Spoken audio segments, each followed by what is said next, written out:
ტრენინგები მომავალი გიდებისთვის სკობულეთის პროფესიულ კოლეჯში მეორე დღეა საერთაშორისო ასოციაცია გეორგია for Friends-ის ორგანიზებით ტურიზმის მიმართულებით ტრენინგები მიმდინარეობს.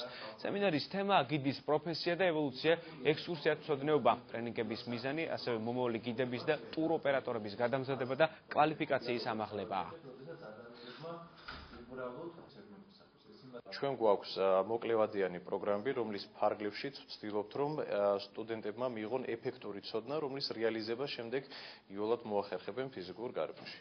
ასოციაცია დღევანდელ დღეს ორიენტირებული არის, რომ შექმნას ტურიზმის განათლების მიმართულებით მაღალი ხარისხის პროდუქტი, რომლის დახმარებითაც ჩვენ შევძლებთ თანამედროვე ბაზარზე მივიღოთ კვალიფიციური კადრი. დამეხმარა იმიტომ, რომ უფრო მეტად დამაინტერესა. ეს რა თქმა უნდა არის ალბათ ქვეყნისთვის უფრო მეტად თავარი, იმიტომ რომ როდესაც შენ გინდა შენი ქვეყანა გაიყვანო ასპარეზზე დაანახო შენ სხვას უნდა გადაცე ისე, როგორიც ის ნამდვილად სინამდვილეშია.